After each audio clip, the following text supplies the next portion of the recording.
10 दिवसांपूर्वी दर्यापूर ते लेगाव रस्त्याच्या बाजूला अनोळखी इसमाचे प्रेत आढळल्यावरून खल्लार पोलिसांनी अनोळखी मृतदेह मिळाल्याची नोंद घेत उपजिल्हा रुग्णालयात शवविच्छेदन केले। ओळख पटवण्याचा प्रयत्न केला असता त्यानंतर 3 दिवसांनी सदर मृतदेह हा दर्यापूर नगरपालिकेच्या आरोग्य विभागामार्फत आशा मनीषा मंदिराजवळील हिंदू स्मशानभूमीत दफनविधी करण्यात आला। जवळपास 10 दिवसांनी कोणताही आदेश नसताना पुरलेला मृतदेह उकरून नातेवाईकांच्या स्वाधीन केला।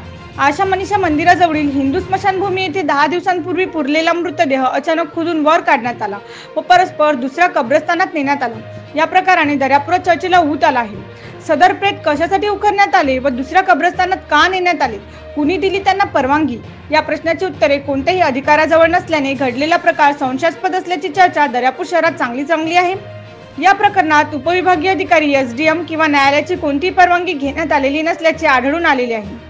तब्बल 10 दिवसांनी प्रेत उखरल्यानंतर उपजिल्हा रुग्णालयातील डॉक्टरांच्या मार्फत सदर जागेसह प्रेत निर्जंतुक करणे आवश्यक असतानाही याबाबत कोणतीही काळजी घेण्यात आलेली नाही।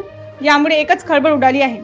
दिनांक 5 मे 2024 रोजी दर्यापूर ते लेगाव रस्त्यावर अनोळखी इसमाचे प्रेत आढळल्यावरून खुर्माबाद येथील पोलीस पाटलांनी खल्लार पोलीस स्टेशनला याबाबत सूचना केली असताना पोलिसांनी सदर प्रेताचा पंचनामा करत पोलिसांच्या माध्यमातून उपजिल्हा रुग्णालयात शवविच्छेदनासाठी पाठवले। यासह प्रेताची ओळख न पटल्यामुळे अखेर सदर प्रेताची विल्हेवाट दर्यापूर नगरपालिकेच्या आरोग्य विभागाची मदत घेऊन दिनांक 8 मे 2024 ला आशा मनीषा जवळील हिंदू स्मशानभूमीत पुरवण्यात आले। सदर मृतदेह हा शेख इक्बाल शेख वजीर वय 60 राहणार बाबरी यांचा असल्याचे सांगत त्यांचा भाऊ शेख उमर शेख वजीर राहणार बाबरी दर्यापूर यांनी ओळख पटवत दावा सांगितला व सदर प्रेत हे अकोट रोडवरील कब्रस्तानात पुरावायचे असल्याचे सांगत आधीच पुरलेल्या प्रेताची प्रशासनाकडे मागणी केली।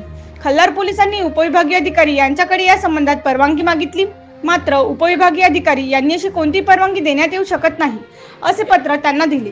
अधिकाऱ्यांनी परवानगी दिलेली नसतानाही खल्लार पोलिसांनी परस्पर कारवाई करत आज हे पुरलेले प्रेत 10 दिवसानंतर उकरून नातेवाईकांच्या स्वाधीन केले व नातेवाईकांनी अकोट रोड येथील कब्रस्तानात पुरले।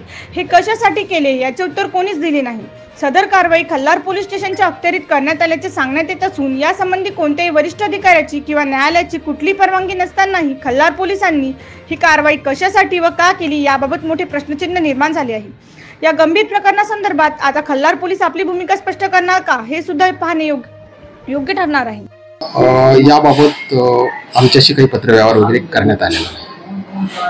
त्या ठिकाणी प्रेत काढल्यानंतर काय आरोग्य ठेवू प्रेत काढताना घ्यावयाची काळजी म्हणून एक मास्क वापरणं गरजेचं होतं आणि ग्लोव्ज वापरणं गरजेचं असतं। अशाच वेगवान घडामोडी पाहण्यासाठी आताच आमच्या जनविकास न्यूज चॅनलला सबस्क्राईब करा आणि रहा रोज अपडेट।